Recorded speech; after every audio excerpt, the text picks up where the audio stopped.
The bull shark doesn't adapt to fresh water. It runs a continuous biological emergency to survive in it, burning massive energy every second it stays. To cope with fresh water, bull sharks reduce the amount of urea in their body and their kidneys work overtime, excreting about 20 times more urine, but much less salt, than when they are in salt water. Bull sharks use a lot of energy to keep up this balancing act. What almost nobody explains is what a lot of energy actually means in practice. A bull shark in America's rivers is not comfortably settled into a new home. It is running a continuous, costly biological process that requires constant energy just to prevent its own cells from swelling and bursting. The river is actively trying to kill it through osmosis at every moment, and it is actively fighting that process at every moment. The shark in the river is not relaxed. It is working harder than it has ever worked in the ocean just to exist there. The reason bull shark pups are born in river mouths and estuaries has nothing to do with safety. It's because newborns can't afford the energy cost of surviving in fully fresh water. Bull sharks do not appear to reproduce in Lake Nicaragua or other freshwater habitats. Instead, this species seems to return to brackish water for courtship, mating, and bearing young. Bull shark pups may not be able to meet the high metabolic cost of osmoregulating in fully fresh water. Pups remain in freshwater nurseries for an extended period, often staying for 3 to 5 years until their osmoregulatory systems are fully developed. And they are large enough to return to the high salinity marine environment. This means the shallow brackish water at the mouths of America's coastal rivers, when the exact water where people wade, fish, and kayak, is a bull shark nursery. Young sharks are there not by accident, but because their physiology requires it. They are growing into the capability to go further inland. Every year they spend in the river mouth makes them more capable of going deeper into America's freshwater systems. The 1916 New Jersey attacks that inspired Jaws were almost certainly caused by a bull shark swimming 11 miles up a freshwater creek. And the town was warned and did nothing. On July 12, 1916, 3 people were attacked by a shark in Matawan Creek, with 2 dying from their injuries. The Matawan incident was particularly shocking as it took place 11 miles inland in a freshwater creek where sharks were rarely seen. A 300-pound bull shark was caught, and it was reported to have human remains found in its stomach. When Thomas Cottrell, a sea captain and Matawan resident, spotted an 8-foot shark in the creek, the town dismissed his warning. No one believed him, and many people even laughed at his story. The residents of Matawan had been given a warning by an experienced sea captain who saw the shark swimming under a drawbridge hours before the attacks. They dismissed it because everyone knew sharks didn't come this far inland. The shark that killed children in a freshwater creek 11 miles from the ocean was the direct inspiration for Jaws. Nobody taught audiences that what made it possible was freshwater tolerance. They thought it was the ocean. A bull shark was caught 700 miles from the Gulf of Mexico and Illinois in 1937 in a wire trap baited with chicken guts intended to catch a muskie. The furthest inland a bull shark has ever been seen in North America is Alton, Illinois. Alton sits along the Mississippi River about 15 miles north of St. Louis and 1,000 miles from the Gulf of Mexico. It was there that 2 commercial fishermen in 1937 noticed that their mesh traps were consistently getting raided by a large predator.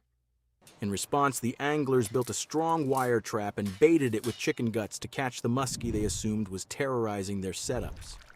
Instead, what they got was a 5-foot bull shark that weighed over 80 pounds. It was treated as a local celebrity. The Calhoun Fish Market displayed it for days. What nobody discussed at the time was what this meant. The river connecting the Gulf of Mexico to the American Midwest had just demonstrated that it was a highway for one of the most dangerous sharks on Earth.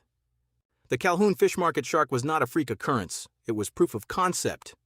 The bull shark's freshwater transition is controlled by hormones, and the transition can happen within a single tidal cycle.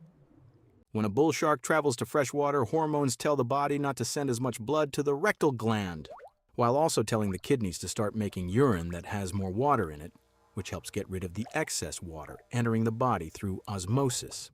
Newborns arrive already equipped with this flexibility, their blood chemistry shifting smoothly between freshwater and marine conditions. Many sharks can survive a brief encounter with lower salinity water near a river mouth. Bull sharks can live hundreds or thousands of kilometers inland in water with zero salt for weeks. Their kidneys, rectal gland, and blood chemistry all adjust in ways that other sharks simply cannot replicate. This hormonal transition is not a slow evolutionary process, it is a rapid, real-time physiological switch. A bull shark that was in the ocean yesterday can be fully operating in fresh water today. The boundary between ocean and river that humans perceive as a barrier is for the bull shark simply a direction of travel. The bull shark is considered more dangerous to humans than great whites in certain environments, and the reason is specifically because of rivers. The bull shark is one of the big three that we're concerned about in relation to shark attacks on humans, along with the white shark and the tiger shark. These are the animals that produce the largest and most dangerous incidents involving humans. Unlike the other two, however, the bull shark is an animal that doesn't live just in the marine world, but enjoys being in brackish waters and even ascends into freshwater. The great white is larger and more powerful, but the great white cannot follow you into a river. The great white cannot be in the water where you launch your kayak, wade for catfish, or let your children play near a riverbank. The bull shark can be in all of those places and has been documented in all of those places across every continent where it exists. The most dangerous shark in American rivers is not the biggest or fastest. It is the only one that can be there at all. The bull shark has been documented traveling up to 200 miles overnight, meaning a shark seen near a river mouth today could be hundreds of miles inland by tomorrow. Bull sharks aren't homebodies. They're known to travel far and wide, sometimes covering up to 200 miles overnight. They've been spotted as far inland as the one found in Alton, Illinois, about 700 miles from the Gulf of Mexico. This single detail transforms how the river system needs to be understood. A bull shark tagged near the mouth of the Mississippi in Louisiana on a Monday could theoretically be near Baton Rouge by Tuesday morning. The river is not a static environment with a fixed danger zone near the coast. It is a transit system that a fast-moving, highly motivated predator can use to travel deep into the American interior within a single night. The distance that feels reassuring, where hundreds of miles from the coast, can be covered in a time frame that makes it irrelevant. Most bull sharks in American rivers go completely undetected, and the ones that are found by accident. A Fisherman's Tale from 1937 sparked researchers' interest in bull sharks upstream after two fishermen caught a 5-foot, 84-pound bull shark in Alton, Illinois, just 24 miles outside of St. Louis. 58 years later, in 1995, a fisherman near Rush Island, Missouri, caught another bull shark. The researchers confirmed those two sightings, but besides them, the sighting record in the United States was littered with incomplete reports. Two confirmed bull shark captures in the upper Mississippi over the entire 20th century, both caught accidentally, both by fishermen targeting something else entirely. The shark in 1937 was discovered because it kept raiding fish traps. The one in 1995 was caught by a fisherman who had no idea what he had. Neither was found by a systematic survey or a monitoring program. There's no program actively looking for bull sharks in America's river systems. The absence of documented sightings does not mean the absence of sharks. It means the absence of anyone looking. The bull shark uses America's river systems not just for transit, but as a hunting strategy. And river prey has no evolutionary experience of sharks. The fish, turtles, waterfowl, and mammals that live in America's freshwater rivers evolved in an environment without shark predators. Unlike ocean prey, which has developed behavioral responses to shark presence over millions of years, schooling, alarm responses, depth changes, freshwater prey has no such programming. A catfish in the Mississippi River has no instinct to respond to a shark's approach. A deer wading across a shallow river crossing has no learned behavior for detecting or avoiding a bull shark. The bull shark entering a freshwater environment is not just entering new territory. It is entering a food web that has never encountered it and has no defense against it. Every prey animal in the river is, from the shark's perspective, naive. The river that everyone swims in is full of animals that have never learned what a shark is. Climate change is expanding the window during which bull sharks can remain in America's northern rivers, and researchers believe sightings will become more frequent. Bull sharks have a preference for warmer waters. They thrive in temperatures above 69 degrees Fahrenheit. The Mississippi River around Iowa dips below 35 degrees for months during winter, and they are likely to head back to warmer waters before winter sets in.